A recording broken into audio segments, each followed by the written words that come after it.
1860 ගණන් වල ස්කොට්ලන්තේ ඉන්නවා හරීම අම්මට ආදරේ කොල්ලෙක්. හැබැයි මේ අම්මට කන් දෙක ඇහෙන්නේ නැහැ. ඒක හින්දා මේ පුංචි කොල්ලා අම්මගේ මූණට තමන්ගේ මූණ තියලා කතා කරනවා.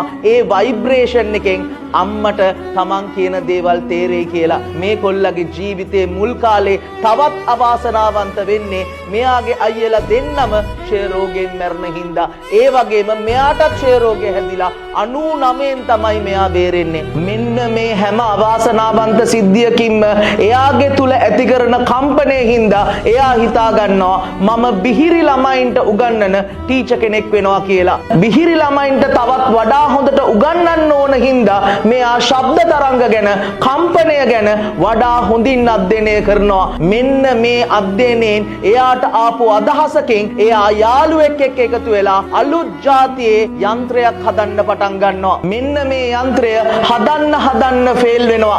මේගොල්ලන්ගේ අතේ තිබ්බ පුංචි සල්ලි ප්‍රමාණය හොඳටම හිඳිලා ගිහිල්ලා මේ ප්‍රොජෙක්ට් එක නවතින්න ඔන්න මෙන්න කියලා තිබ්බ දවසක පරීක්ෂණයක් අතරතුරදී මෙයාගේ කකුලට කෙමිකල් එකක් වැටලා මෙයා කියනවා please come I need you කියලා එයාගේ යාළුවට.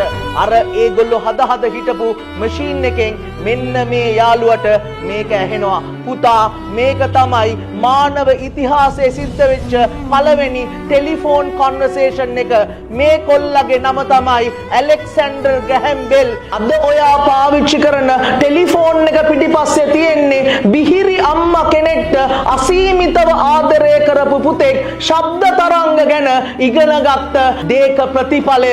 ඒක නිසා පුතා අද ඔයාගේ තත්ත්වය මොකක් වුණත් අද ගන්න බුද්ධිමත් තීරණ වලින් ඔයාගේ හෙට දවස සාර්ථක වෙනවාමයි.